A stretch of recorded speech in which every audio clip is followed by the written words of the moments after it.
इस महीने के आखिर तक ये तीनों मांगे नौजवानों के हित में और भ्रष्टाचार के खिलाफ अगर नहीं मानी गई तो मैं आप लोगों को बताना चाहता हूं, अभी मैंने गांधीवादी तरीके से अनशन किया है, जनसंघर्ष यात्रा करी है। महीने के आखिर तक अगर कार्रवाई नहीं होती तो पूरे प्रदेश में मैं आंदोलन करूंगा आप लोगों के साथ। क्या सचिन पायलट को करना ही पड़ेगा पूरे राजस्थान में आंदोलन, या पार्टी आलाकमान निकालेगा उससे पहले कोई हल? क्या 25 मई को हो जाएगा गहलोत पायलट का फैसला? जी हाँ, ये सवाल इस वक्त राजनीतिक हलकों में छाए हुए हैं। बीते 15 मई को सचिन पायलट ने सीएम गहलोत को अल्टीमेटम दिया था कि उनकी 3 मांगों पर इस महीने के आखिर तक कार्रवाई नहीं हुई तो वो पूरे राजस्थान में आंदोलन करेंगे। अब इस बात को 1 सप्ताह बीत गया है।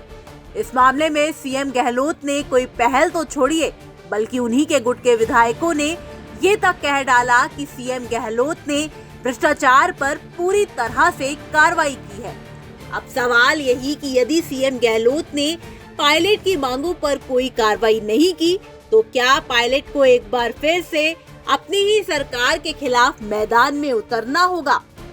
तो वहीं कांग्रेस आलाकमान गहलोत और पायलट के झगड़े को सुलझाने की कोशिश कर रहा है।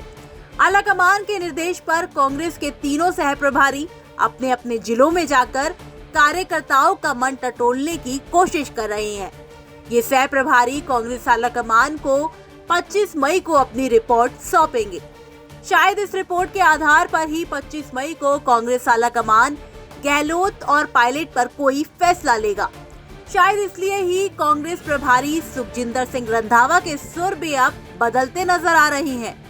पायलट के खिलाफ एक्शन लेने के सवाल पर प्रभारी रंधावा ने कहा कि कांग्रेस एक ऐसी पार्टी है जो कभी भी किसी को नहीं निकालना चाहती। चाहते हैं कि पार्टी उनको निकाल दे, पार्टी क्या चाहती है उनके लिए? उनको रखना चाहती है या वाकई में कुछ एक्शन लेना चाहती है? नहीं, पार्टी तो कभी भी किसी को निकालना चाहती। कांग्रेस एक ऐसी पार्टी है कि जो हर आदमी की सत्कार करती है और जो पुराने हैं उनको तो कभी नहीं छोड़ना चाहती। कांग्रेस को कोई छोड़ गया, कांग्रेस ने किसी को नहीं छोड़ा, और जो छोड़ कर गया उसका जो हाल हुआ आप सभी लोग जानते हैं।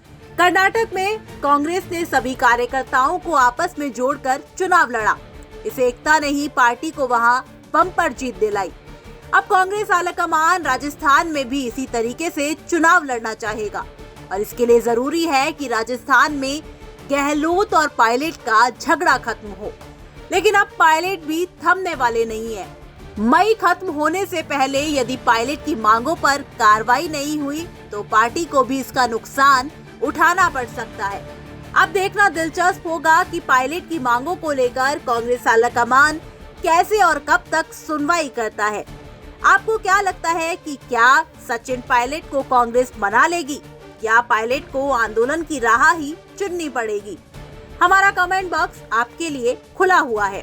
ब्यूरो रिपोर्ट, राजस्थान तक।